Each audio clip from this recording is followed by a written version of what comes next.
right, well, we basically just want to know, when did you decide to get into music, and what was your major? Sort of, did you have an event or anything like that? yeah, sort of, like, in, the end of year 12, like, I sort of, like, picked up a guitar, and, because, like, the girl I was seeing, actually, like, she had a group of friends, and, like, I was new to the school, and, yeah, so I just went straight into that group, but, yeah, like, we stopped talking, and so I just went and picked up a guitar and headed to the music room, so that's how I started playing. So.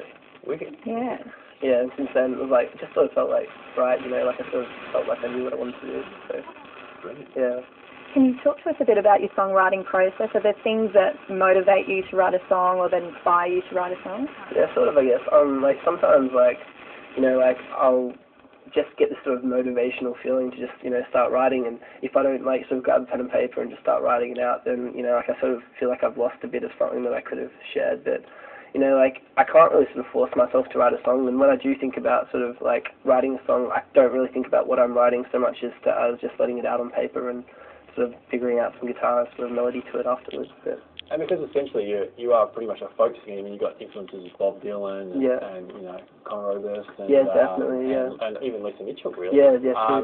What comes first for you? Is it the melody, is it the words, or sort of at the same time? Yeah, it sort of depends. Like, you know, like sometimes I'll just be like sitting on a train or something, and I'll sort of get this melody in my head, and you know, like I'll just want to get home and sort of figure it out straight away onto guitar, and then sort of work out something else with it. But other times, like it's mostly actually it's sort of like the lyrics come first, and then I'll sort of write the tune afterwards. You know, sort of fill in against it, and sort of because like if I don't write the words first, then I can't really put the sort of, how to explain it, sort of like the main parts, the tone to it, you know what I mean, like in the parts that mean most to me. So yeah, cool.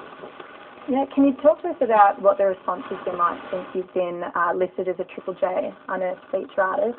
How did that feel when you found out about it? Yeah, it was really cool. Like, everything with like Triple J unearthed has been great. Like, my song Red Shoes, like, not long ago, got to #2 on the charts, and it was on there for about 4 weeks, so that was really gnarly, and yeah, it's really cool. Like, Triple J, like, does a lot for sort of unsigned artists, and it's really good to see, you know, like, see stuff like that happening. Like, yeah, definitely. And we'd love to plug one of your gigs, but you've actually just played a streaming, haven't you? Yeah, I did. I just played at Friday at the Art House with Love at the Stone. It was a comeback show, and that was fantastic. Like, it really sort of packed out, and then I played at Saturday Irene's Warehouse with like a bunch of great bands, and yeah, that was really good too. But yeah, I'm not going to be back in Melbourne for about a month or two, but I should have another string of shows set up. But yeah, like I'm playing in Adelaide next week with Max Wilkinson from the Sunny Side Up, and Tom Williams as well. So. Brilliant. All right, well, make sure you go on a road trip to Adelaide to see the amazing Christoph. Karl, thanks so much for joining us, mate. No worries, You're a huge talent, and I'm sure everyone's going to be looking out for you very, very shortly. Cheers, thanks a lot, bud. 1700. Yeah, thanks, heaps. Right now, though, we have Pike Lips with Red Pleather. Red Pleather.